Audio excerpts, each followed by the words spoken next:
Watching the NBA playoffs is always like fun, right? I think this is a fun time for a lot of basketball fans. Generally, they just get excited about watching really good basketball. But as I've said before, watching this year's NBA playoffs just kind of really reminds me of just how far this team really is off in the Chicago Bulls. We're going to talk a little bit about that. Plus, we're going to get into the mailbag on today's episode. All that and more right after this. You are now tuned in to Chicago Bulls Central, your number one place for all Chicago Bulls news and content.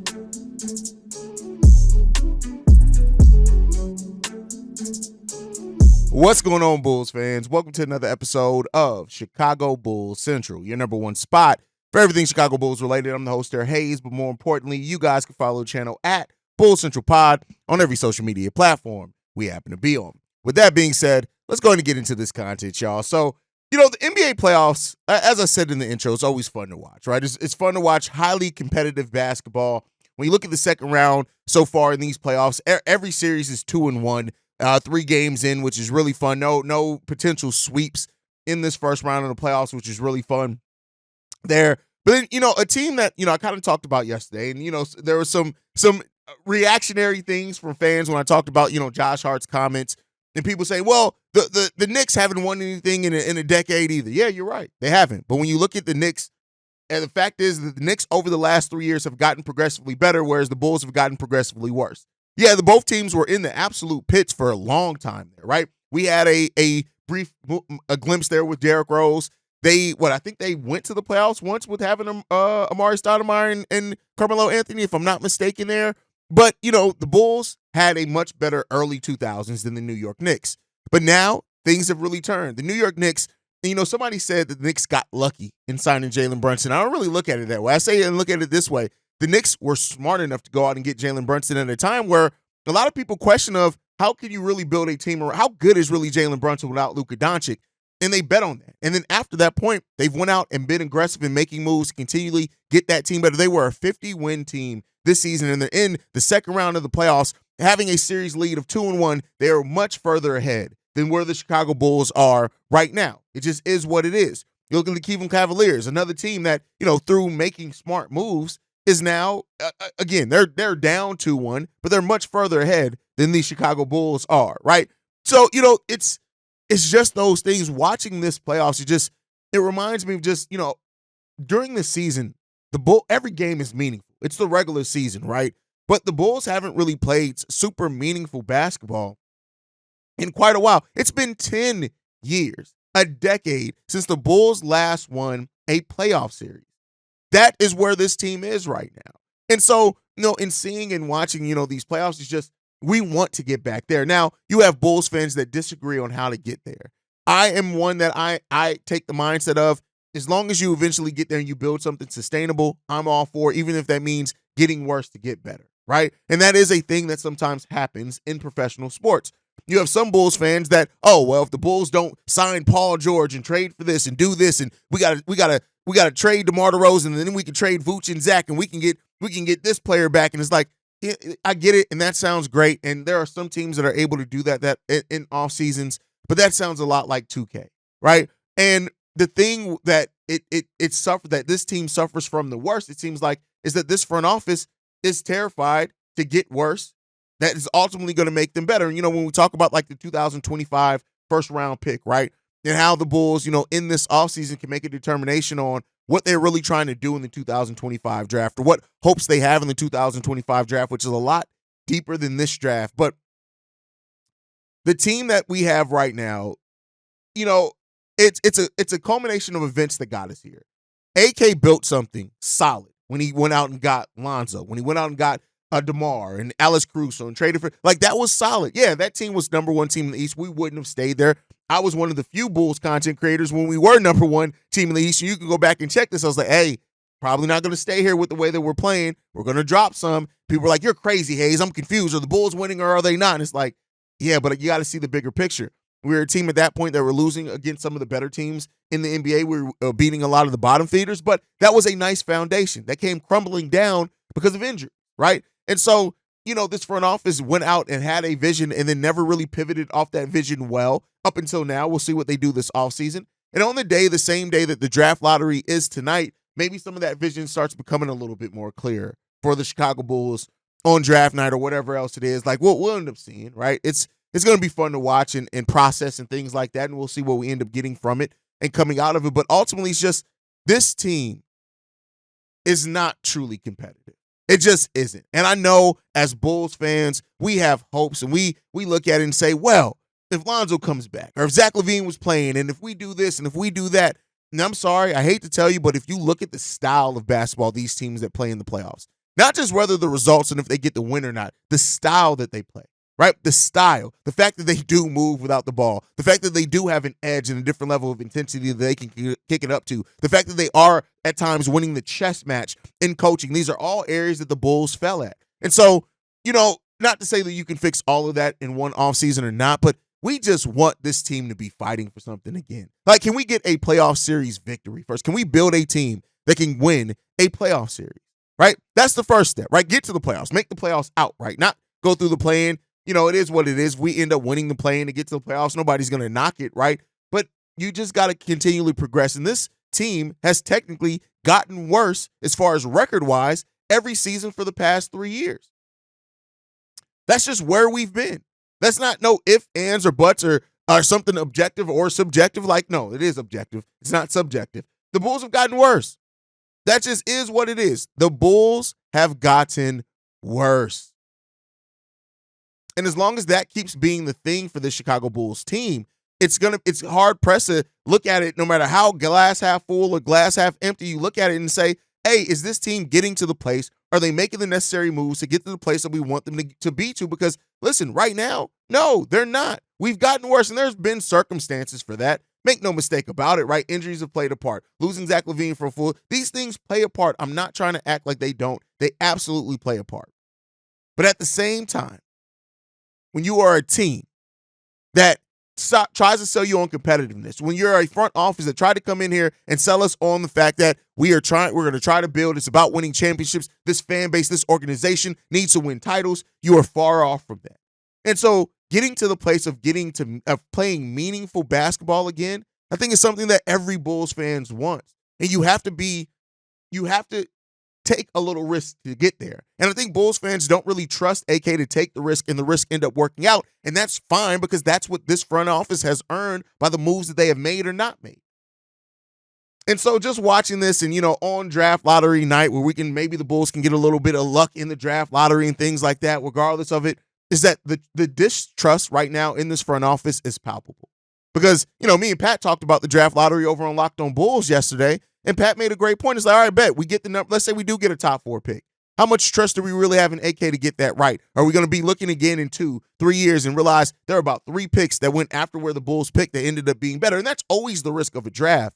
But at some point, you got to stop being on the wrong side of that, right? You can only keep being on the wrong side of history for so long until it's like, all right, it's not just bad luck. It's you.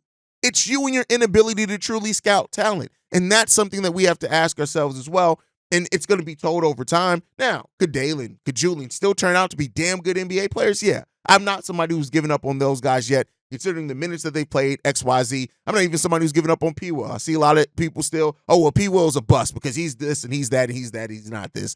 And, it comes down to, we've seen a player in Kobe White this year make a leap in his 5th year. And that's not something you typically see.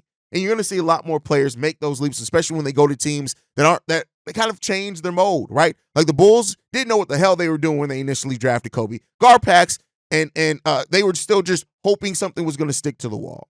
AK came in, he talked about, building organically through the draft, immediately shifted off that at that trade deadline. Cool. But the kind of the modus operandi of the team has changed almost every single year, every single phase, right? And so, that plays a part into it as well. But at some point, you gotta nail down on something, and you gotta just see it throughout. And the one thing that AK I think has not done heavily is just seeing something throughout, through the good and the bad. As soon as something goes left, we'll see. But let me know what you guys think. Like I said, it's kind of me just working through some thoughts, man. It really sucks that Bulls have not played meaningful basketball in quite a while, right? Truly meaningful. And like I said, every regular season game, unless you're a team that wins 10 games, is meaningful to a degree because you're fighting and competing for something. So in a way, yeah, the Bulls, they were competing for playing spot and with the hopes of making the playoffs.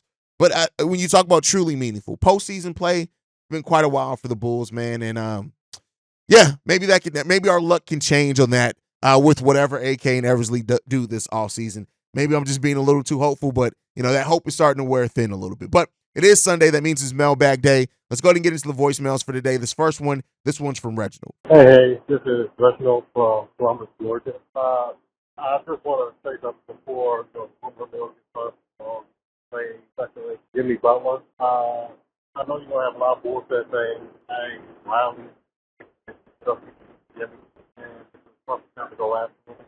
But I hate to say it, I don't think that'd be a good idea, simply because Jimmy is getting older. His style of play is going to result in more injury, so there are going to be more problems. Plus, he's going to want an extension that's going to cost about 2 years, $115 million, added on to the $48 and $50 million he's already going to get on the contract. So for me, I don't want that massive contract on the team.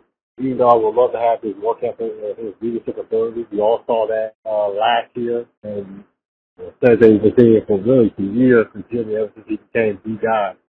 But what's your opinion on whether or not the Bulls should inquire about Jimmy Butler? All right, Reggie, listen, it was a struggle, bro. Yeah, I don't know if you're too close to the phone, too far away from the phone. I don't know what it is, bro. Get in a silent room. That call was difficult, and you have great points. And I just want it to be maximized. I'm sure a lot of people are going to kind of struggle in what you were saying there. But Jimmy Butler, I don't want the Bulls to revisit Jimmy Butler. I don't think Jimmy Butler would revisit the Bulls. If Jimmy does leave the Miami Heat, Jimmy is still somebody who's trying to compete for a title. I truly believe by everything I've known, seen, and stuff from Jimmy. And the Bulls are far off from that. I don't think Jimmy's one of those players who's going to come to a reunion tour with the Bulls unless he really thinks his addition really makes the Bulls able to fight for something in the Eastern Conference. And the Bulls are far off from proving that. Now, we have promising pieces. He can look at Kobe. He can look at Ayo. Maybe our draft pick from this year is somebody who develops over the course of this year as well. And then Jimmy really looks at it and says, all right, maybe we got something there if I can come.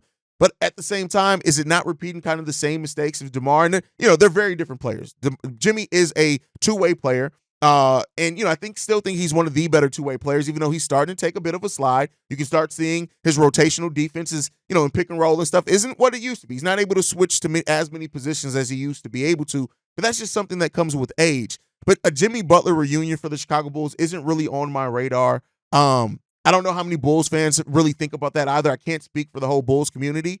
There may be some Chicago Bulls fans that really look at potentially adding Jimmy Butler and say, this is exactly what I want this team to do this offseason. And you guys sound off, please. If you're on the YouTube side, if you're on the podcast side, you guys, I'll tell you how to get your thoughts in. But leave a comment. Is a Jimmy Butler reunion with the Chicago Bulls something that people are still hoping for or wishing for? I would say that I did kind of have hope before he signed with the Miami Heat. I was kind of looking at it like, hey, it would be cool if Jimmy came back here. But I think where Jimmy is now, Jimmy's trying to get a ring. And I don't think the Bulls are in a position to even remotely, Jimmy, to even no matter how much he squints his eyes right now, currently, and looking and saying, this is a team that I think I can make a run with. But we'll end up seeing, man. We'll end up seeing. Seems like not all things are all peachy over in Miami now with Pat Riley's comments on Jimmy kind of shutting up if he's on the sideline. Also reportedly that they're ready to pay Bam like a foundational piece, whereas there's some questions if they're ready to pay Jimmy. So, we'll see. We'll see what happens with that. But, I just say this, where the state of the team is right now, not that Jimmy wouldn't absolutely help. I just don't know if the money and things would be something that would make sense, but, things could change by then. We'll end up seeing. All right, let's get into the next voicemail. This one is from Michael Korn. Hey, Hayes, how you doing? Mike Korn here. Happy Mother's Day to your family, all your listeners.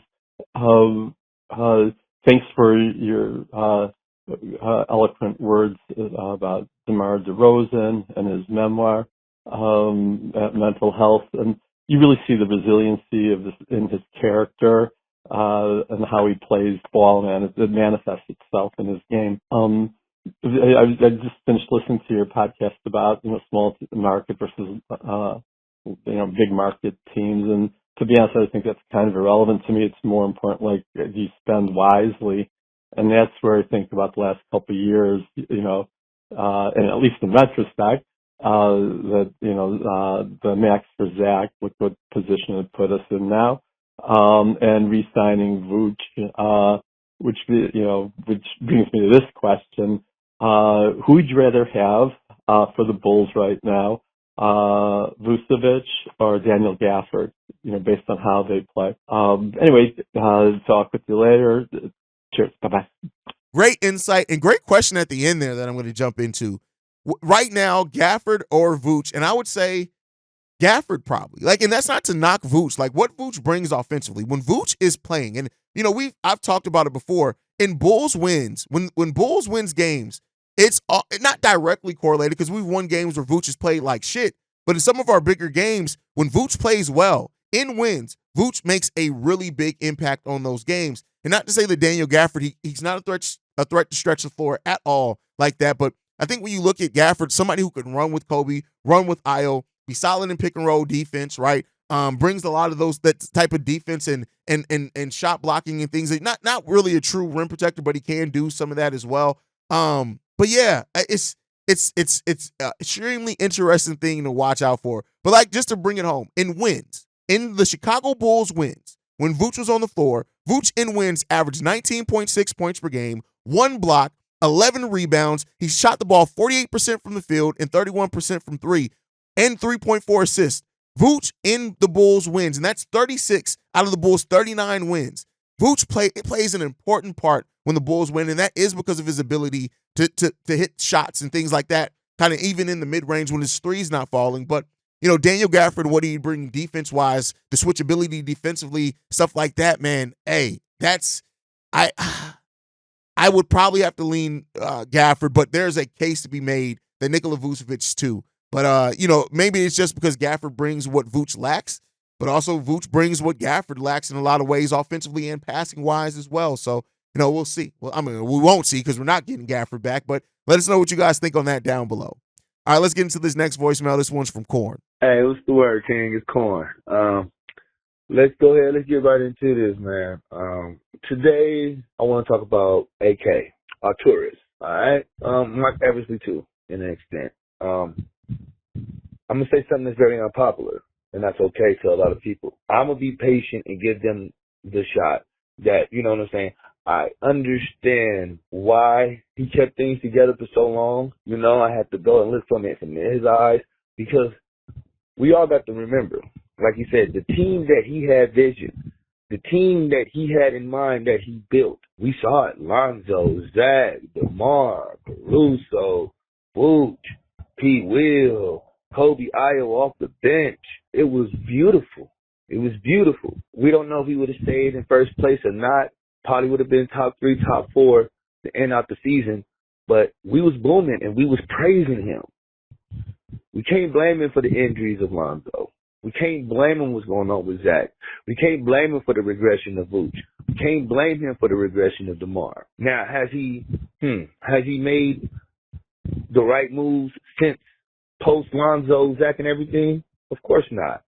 Bringing in fillers, what I call them, like Javon Carter, Torrey Craig, and like you said, I'm tired of this team moving like a small market team. This is fucking Chicago, man. It's fucking Chicago, baby. You know what I'm saying? This is a big market when it comes to sports. LA, New York, Chicago, Boston. That's what we think of when we think of great sports cities. So I don't understand in big time sports cities. We ain't fucking Oklahoma. So that's why I'm going to look at and look towards and what's he acting. I'm giving him a shot. I'm going to give him his benefit of the doubt, which I know ain't nobody is pretty much giving him right now. Y'all pretty much gave up on him. I am going to give him the benefit of the doubt, but this is it. If he don't show up and don't make the right moves or the moves that I feel like he needs to make this team, I ain't trying to say make it a championship, but move forward in the future, we have an issue. We have a real issue. And then that's why I'm going to lose all faith. But appreciate you like always, King. Blessings. See you red till I die, my nigga. All right, so listen, I get what you're pointing at, and you said, it's not AK's fault of injuries and things like that. You're right. But I think you missed the key point there. Injuries, declines. He's not in control of them per se, but he is in control of who's on the roster, right? And so he has kept players around that are on declines, right? And, I talked about it then. You kind of were in a position where you had to re-sign Vooch. I know a lot of Bulls fans say you should have just let him walk. But because of where that team was and the fact that they were still trying to compete, It'd be different if they were a team that was comfortable with saying, hey, we'll let the draft pick be what it's going to be this year. But they weren't. And so you kind of had to re-sign Vooch. But here's the thing. I don't care about AK making the moves I think that he should make or any Bulls fan thinks he should make. I care about AK making the right moves. And some of that may not be immediate. It may immediately look like the wrong move, but if it works out in the long run, right? And that's the thing where I think I don't have as much faith in AK and Eversley is I don't trust the decisions in the long run. They can make a decision that makes sense right there on paper now, but then in the long run, is it going to work out? That's the part that I've lost faith in. For me, when you lose faith in a front office for the long-term ability to get decisions right, that's where I personally start wavering on their front office. But I agree with you. I've said this multiple times as well. This is kind of the last offseason where I'm giving them the benefit of the doubt. Go out there and show me what you can do. Otherwise, it's all negative. And we'll see what they can do. It's going to be extremely difficult. Extremely difficult. But I think I keep hanging on AK's words where he said, we got to get back to more of what we did our first year here. And that was also an offseason where they had no true cap space for real, but they made shit shake. Can AK make shit shake? We'll see. We'll see. All right, let's get into the last one. This one's actually a text message from Los. Los said this. What did he say? Thank you for this option. It's still 2 more weeks before I can try to speak normally again. Shout out to speedy recovery to you, Los, in your recovery. He says, before I forget, every time I click on the NBA Central link in the description, it says deactivated. I even tried different browsers. I do a manual search. Just wanted to let you know. Well, the channel's definitely not that, so I'll check on that. But he says this. Unfortunately, it seems as if the Bulls front office is forced to make changes to the roster due to not wanting to exceed the luxury tax and losing free agents this offseason, instead of being forced to make changes because of wanting to improve this team to win. You asked us to respond to Josh Hart's comments on the Bulls operating in a small market team in a big market not wanting to win in 10 years. At first, I thought the Knicks haven't won anything in recent years either. They do, though, make moves to improve their team, even trading what would have been valuable pieces to other teams if it means getting better. So he's right. The Bulls have been operating like a small market team for years when other small market teams create assets and make more difference making moves, thus improving their team or at least giving their team an opportunity to consistently get better. I couldn't have said it any better myself, brother. That's really what it comes down to for me is that, yeah, people can say you can, and it's a legit set thing to say is that the Knicks haven't really won. They haven't won a title. They haven't won the Eastern Conference Finals, and that's all correct. But when you look at their path and their trajectory, it's in a much better trajectory than where the Chicago Bulls are right now by far. And so, and not even just to make it about the Knicks, let's say forget any other team. The Bulls are in a trajectory right now where we've gotten worse by record over the last 3 seasons. We need to start correcting this ship and start getting better. And that's really all that I want to see. I think that's all what a lot of Bulls fans want to see as well. And let's hope that this season can be one of those seasons where we start turning that around. Thank you, Los, for sending in that text message, brother. Make sure you guys are following the show at Bull Central Pod. You can send us any feedback, questions, comments, concerns, bullcentralpod@gmail.com. Lastly, if you want to leave a text message and our voicemail for the mailbag, the number to do so, 773-270-2799. We are the number 1 spot for everything Chicago Bulls related, thanks to you guys. And like I like to end every episode on, go Bulls. Love you guys. See Red if you can, y'all. Peace. This has been a presentation of the Break Media.